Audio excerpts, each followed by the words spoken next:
Hey guys, welcome back. So in this video I'm showing you how to upgrade your really old device, so I mean iPhone 2G, iPhone 3G, and the first two iPods, to a custom IPSW that is designed to be very similar to iOS 7.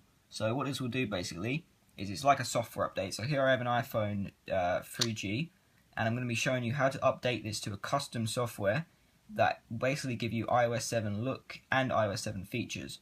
So it's very easy to do, and it does only work on the old devices, unfortunately, because of the exploit this uses. But yeah, it's a very, very cool thing to do. So what we're going to do is I'll leave this link in the description. It is whitedoor.com with the zeros as zeros.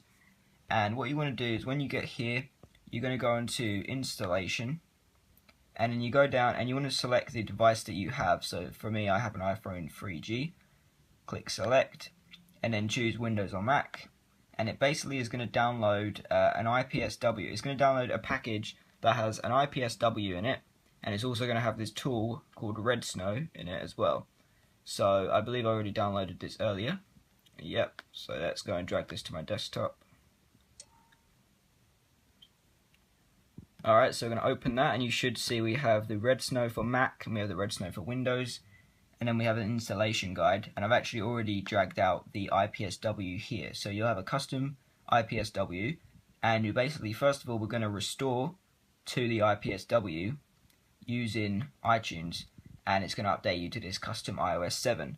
So what we need to do, we actually need to use Redsn to help us restore into this. So you want to first of all open up Redsn.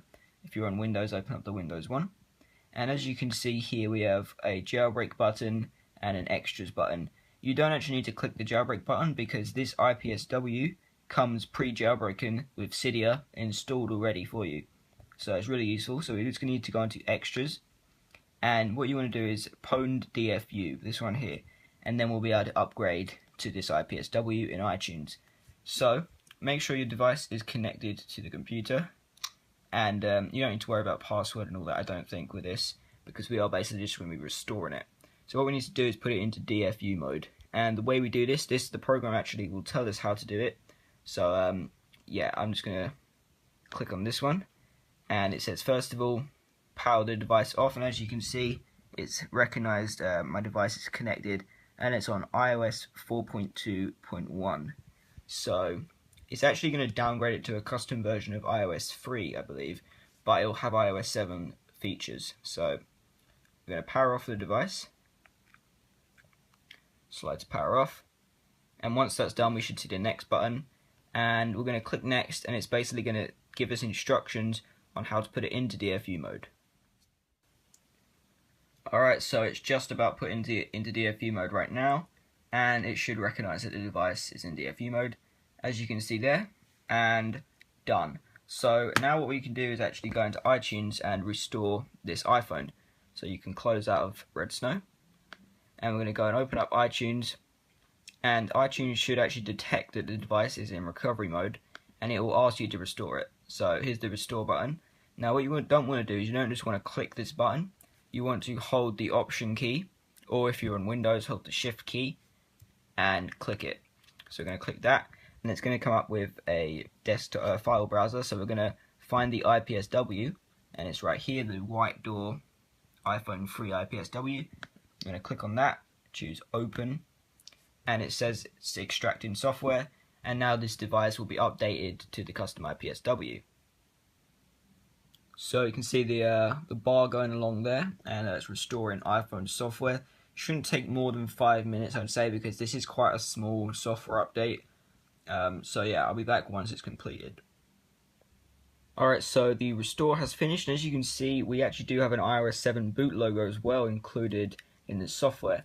So what you want to do is keep the device connected until it boots up, and then you need to click on Get Started with iTunes. Otherwise it's going to give you kind of an activation lock. But yeah, so it shouldn't take too long to boot. Alright, so this is the lock screen, and as you can see it does have this kind of activation lock sort of thing. You can't actually do anything apart from emergency call until you've set it up with iTunes.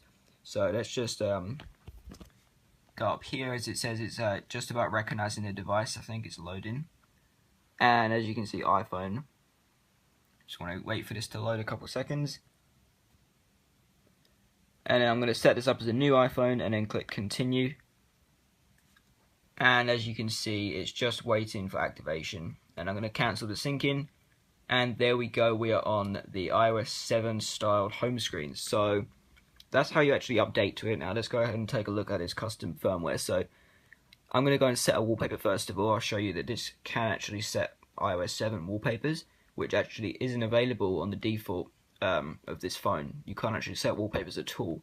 So and we do actually get an iOS 7 styled settings app here. So let's go into brightness and wallpaper. Click on this, and it's going to give us a selection of wallpapers like this one here, the default for iOS 7. So just wait for this to load. I'm going to click get started with iTunes here. And there we go, as you can see it is on iOS 3.1.3, so it's actually downgraded us in a way, but yeah, so we can actually unplug this from iTunes now. We don't want iTunes to mess around. And we have the wallpaper preview, go on set both, and applying wallpaper. This may take a moment, so we're going to press the home button, and you're probably going to want to reboot to actually make that wallpaper apply. But as we scroll over, you guys can also see we have Cydia, Terminal, and YouTube, the new YouTube. So I'll show you that Cydia does work. So it's actually already jailbroken a device for us through just using this custom firmware, so it's quite useful. I'm not actually on Wi-Fi, but yeah, there is Cydia and Terminal, so mobile terminal, and this YouTube app, which I haven't actually tried out yet. I believe this is just it's just a restyled default YouTube app. And but yeah, so that is how you do this white door thing. It does actually have Control Center, if I can get it to come up, but it is kind of laggy obviously because this is a very old device. I'm going to quickly reboot so that the wallpaper shows up, and I can see if I can fix the Control Center. Alright, so I've rebooted and we're going to go and slide to unlock now. And as you can see, the wallpaper has applied, and this does look a lot more like iOS 7 now. So we have the iOS 7 icon pack. I'll get a close up there. Very, very similar all the way through. And as I already went over, we have Cydia, Terminal, so it's already jailbroken.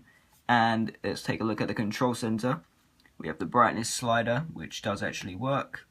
And then we have all the toggles, music, the sound, and let's see if these actually work. Yep, so it opens the calculator. Calculator is actually styled like iOS 7. So this really is a great tool. It is quite similar to iOS 7, although sometimes it will be a bit slow. We also have this white door settings here in the default settings app. And I'm not really sure what this does. I haven't really played around with this. So we have a few different things we can change in here. But yeah, so that is how you use white door for your old devices. I hope you found this video useful. Please subscribe for more, and I will see you next time.